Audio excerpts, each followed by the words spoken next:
Fadel Abdul Ghany is Executive Director of the Syrian Network for Human Rights and joins me live now. Thanks so much for joining us. How frustrated are you that this vital aid is even having to be negotiated and then vetoed and then renegotiated again and again? This is like totally frustrated if we know that the UN Security Council issued 10 resolutions just for the renew and the mechanism, the aid mechanism in cross-border. 10 resolutions since establishment of this mechanism. Now they minimize the Syria crisis only in the aid cross-border, and they totally failed. Since 2020, Russia diplomacy is succeed against the West. Before we have 4 cross-border points, now then reduced to 2, then 1, then after 1 reduced from 1 year to 6 months. Then now again, Russia put in order to renew for 6 months another term. Before the previous term was to allow the aid coming from the regime territories to the opposition area. And the regime, as we all know, they based on the investigation, Human Rights Watch report, Amnesty, Syrian Network for Human Rights report that the regime looting the vast majorities of the UN aid.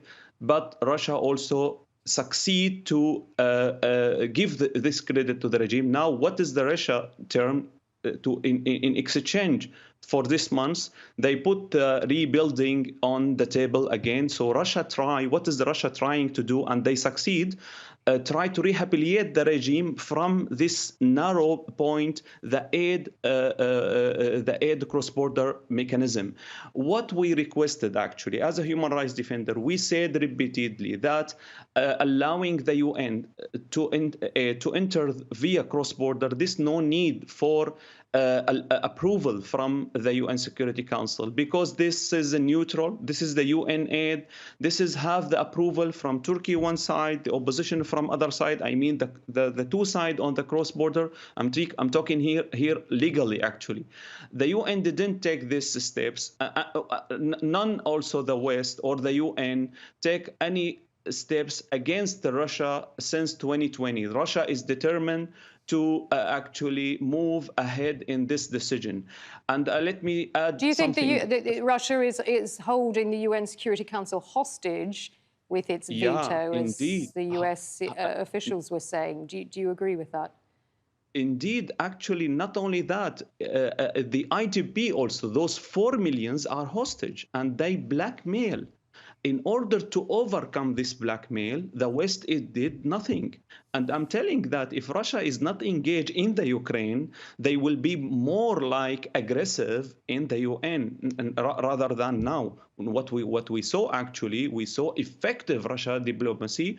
The West actually issued a statement. The US, we saw that of course, like, which is most welcome. The language was sharp against the Russia, but language is not enough.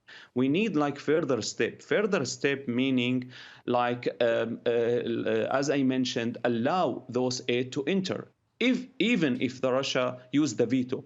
Also, other steps can be taken, like reduce the aid or like distribute the aid, not only from the UN, but also provide the aid to international organization or local organization. Those are allowed to enter. No need for approval from the UN Security Council. Only the UN aid cannot be entered and via that. So there is steps can be taken. None of those taken by the West past 3 years. Okay, Fadel Abdul Ghany, Executive Director of the Syrian Network for Human Rights. Thanks so much for your time on the program. Thank you.